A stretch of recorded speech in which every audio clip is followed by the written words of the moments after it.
wax ci mbiru Boubacar Seye bi nga xamante ne moom it ay kàddu yu mu yëkkati di laajte financement yi nga xam ne moom moo tukkee ci Union européenne duggul ci réew Sénégal ñeel immigration tax ñu téye ko ci kaso bi. Gis nañu tey collectif boo xam ne taxaw nañu pour exiger sa libération mais aujourd'hui il est mal en point ba ñuy wax ne mi ngi ci danger de mort bu ñu sukkandikoo ci kàddu ay avocat wam loolu bi nga ko déggee barki démb ñu jëlee ko fa nga xam ne mooy ci kaso bi yóbbu ko pavillon spécial lan la def.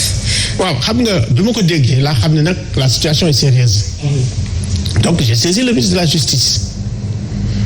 bi ma saisiree le ministre de la justice li nga xam ne ñu ngi ko doon yaakaar mu ngi ko ci def benn. Donc yóbbu nañ ko pavillon spécial. Voilà ba pare je pense que ñu ngi introduire demande de libération conditionnelle te tamit na def li mu ci mën. Donc de mon point de vue ñu ngi ci tendance boo xam ni naka laa koy waxati sax tendance solution. Voilà man tendance solution yooyu lay encourager pour le moment loolu moo tax ma ne ñun ak état dañuy di war di wax. waaw parce que quand même président de la République même bu demee beneen il faut faire l'audit et les comptes il reprend exactement ce que Boubacar Seye. Donc tey ñu naan day toog xam nga keroog bu ma ko waxee ci laa ne warul toog sax une minute. quand même te génnul. Voilà donc de mon point de vue tëjam ak li tax ñu tëj ko yëpp ça reste sans objet reste maintenant il faut tirer les leçons.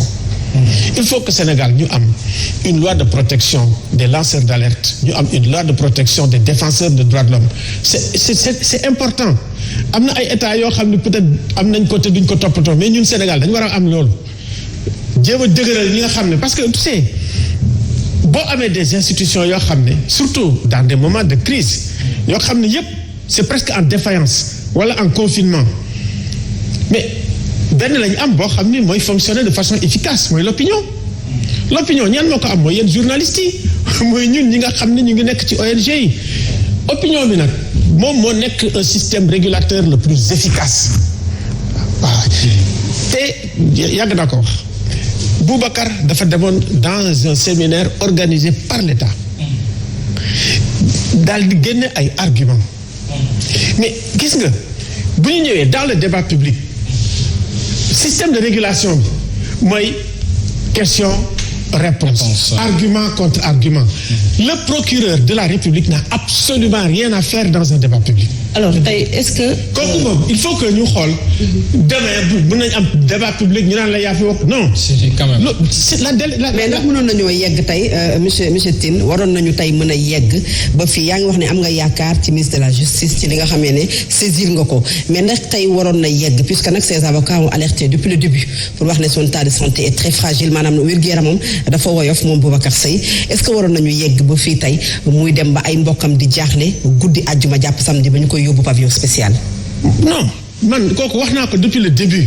depuis le début lañ jóg. de son arrestation. avant ñu arrêté ko sax lañ ne bu leen ko jàpp. avant ñu arrêté ko. waaw parce que man am naa suma ay kanu. laa ne bu leen ko jàpp. du lépp rek ngay ñëw rek di ko wax ci mbedd mi. waaw mais j'ai l'impression que les faits nous ont donné raison a posteriori. Donc il faut que ñun ñuy waxtaan ak ñoom. Alors parce que ñun fi mu ne nii dañu am conscience en tant que organisation ak en tant que think tank que nous avons des états fragiles. Et que lu tuuti rek ñu ne état il faut mu xam ci boppam que moom ci boppam dafa fragile te il a besoin des citoyens pour ñu renforcer ko. Et justement donc foog mu renforcer citoyens yi renforcer seen droits yi renforcer seen liberté fondamentale. su ko mënul mu seet nan lay waxtaanee ak ñoom.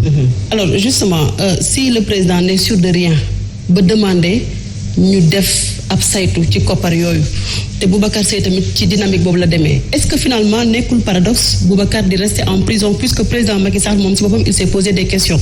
man yaakaar naa dina génn. non d'accord dina génn. yaakaar naa dina génn c'est que li ñuy def. mais voilà li ma lay expliquer nii mooy man dama lay jox si tu veux pour comment prévenir. ce genre de situation. da nga koy prévenir par une loi de protection des lanceurs d'alerte, loi de protection des défenseurs des droits de l'homme, va pare aussi renforcer le débat public. Que dans le cadre du débat public, le procureur n'a pas à intervenir.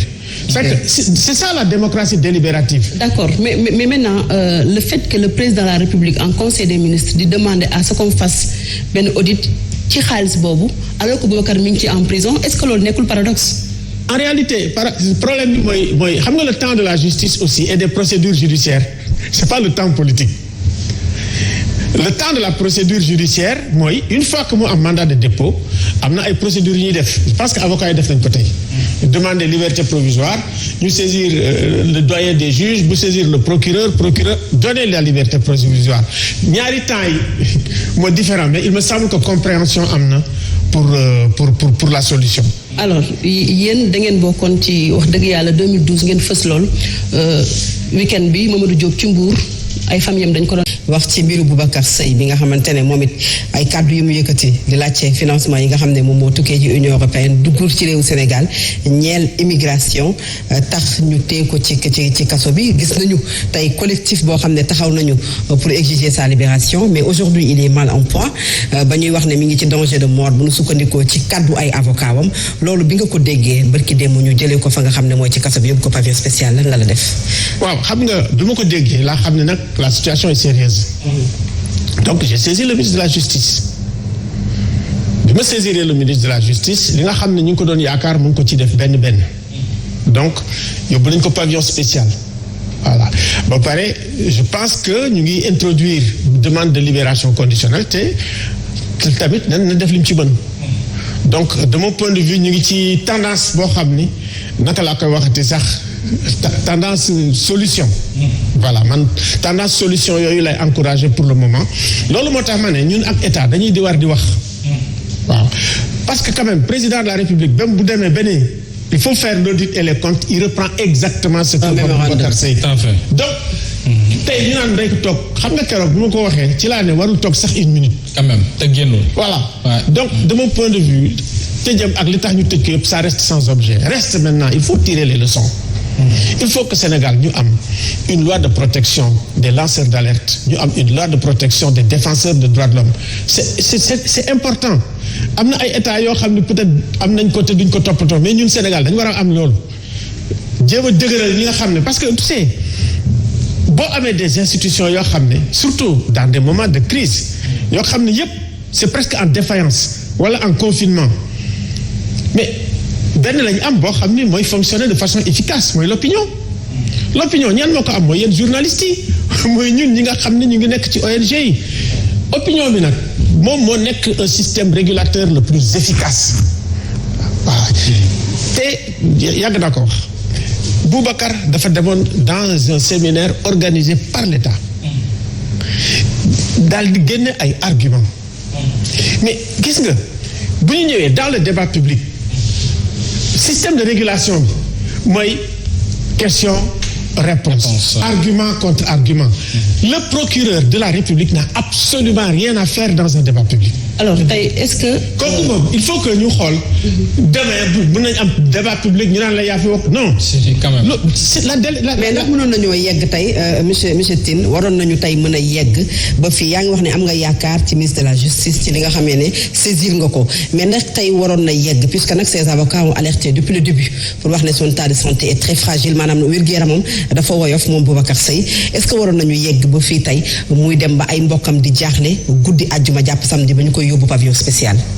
non man kooku wax naa ko depuis le début. depuis le début lañ jóg. de son arrestation. avant ñu arrêté ko sax lañ leen ne bu leen ko jàpp. avant ñu arrêté ko. waaw parce que man am naa suma ay kanu. laa ne bu leen ko jàpp.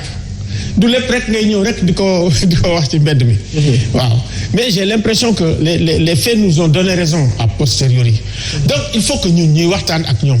alors parce que ñun fi mu ne nii dañu am conscience en tant que organisation ak en tant que think tank que nous avons des états fragiles. et que lu tuuti rek ñu ne état il faut mu xam ci boppam que moom ci boppam dafa fragile te il a besoin des citoyens pour ñu renforcer ko.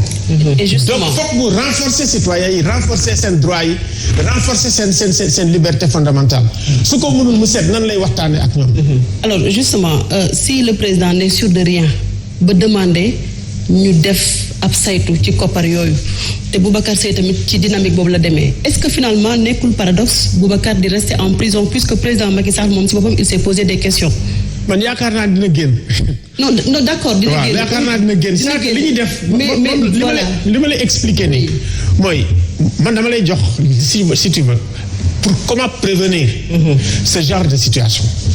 da nga koy prévenir par une loi de protection des lanceurs d'alerte loi de protection des défenseurs des droits de l'homme ba pare aussi renforcer le débat public. Dans le cadre du débat public le procureur n'a pas à intervenir. C'est ça la démocratie délibérative. D'accord, mais maintenant le fait que le président de la République en conseil des ministres di demander à ce qu'on fasse benn audit ci xaalis boobu alors que Boubacar mi ngi ci en prison est-ce que loolu nekkul paradoxe? En réalité problème bi mooy xam nga le temps de la justice aussi et des procédures judiciaires c'est pas le temps politique. Le temps de la procédure judiciaire mooy une fois que mu am mandat de dépôt am na ay procédures yu ñuy def parce que avocat yi def nañ ko tey demander liberté provisoire ñu saisir le doyen des juges bu saisir le procureur donner la liberté provisoire ñaari temps yi moo différent mais il me semble que compréhension am na pour la solution. Alors yéen da ngeen bokkoon ci wax dëgg yàlla 2012 ngeen fës lool week-end bi Mamadou Diop ci Mbour ay famille am dañ ko doon